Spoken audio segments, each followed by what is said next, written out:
జరిగిపోయిన కాలం, వృధా అయిన జలం ఎప్పటికీ తిరిగి రావు. కళ్ళకు గంతలు తీయండి, ఇంకుడు గుంతలు తవ్వండి.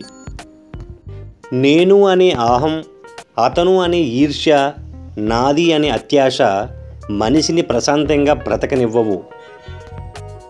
మంచివాళ్ళు ఎప్పుడూ ఇంకొకరిని చెడ్డవాళ్ళని చెప్పరు. చెడ్డవాళ్ళు ఎప్పటికీ ఇతరులో మంచిని గుర్తించరు. నువ్వు వాడిలా, వాడు నీలా ఉండాలనుకోవడం వింత.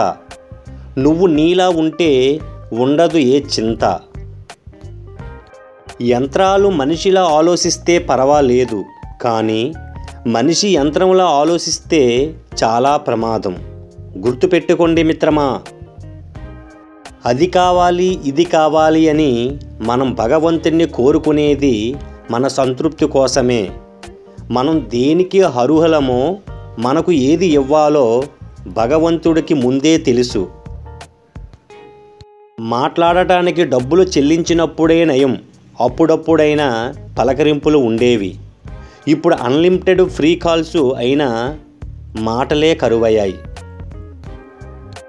మంచి కూడా నీళ్ళ వంటిదే.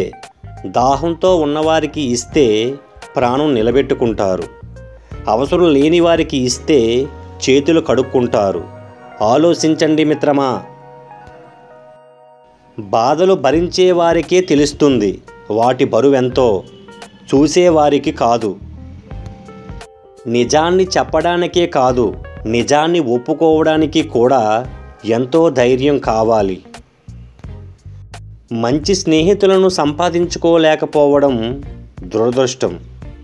దొరికిన మంచి స్నేహితులను దూరం చేసుకోవడం మన దౌర్భాగ్యం. ఆకలితో ఆలయం బయట కొందరు, ఆశలతో ఆలయం లోపల కొందరు. అందరం ముష్టివాళ్ళమే లోపల బయట. సంతోషకరమైన జీవితం అందరికీ ఉండదు, కానీ ఎప్పుడూ మంచిగా ఆలోచించే వాళ్లకు ఆ లోటు తెలియదు. గెలిస్తే నీ బలం ఏంటో నీ ఆత్మీయులకు తెలుస్తుంది. ఓడితే నీ వాళ్ళు ఎవరో నీకు తెలుస్తుంది. గూడుకి పంజరానికి తేడా తెలిసిన వాళ్ళు మాత్రమే జీవితాన్ని సొంతంగా నిర్మించుకోవడానికి ఎంతైనా కష్టపడతారు. ఒంటిపై ఎన్ని ఆభరణాలు ఉన్నా పెదవులపై చిరునవ్వు లేకపోతే అవన్నీ వ్యర్థమే. ఈ ప్రపంచంలో రెండు బలమైన తిరుగులేని శక్తులు. ఒకటి యువశక్తి, మరొకటి ఆడదాని అందం.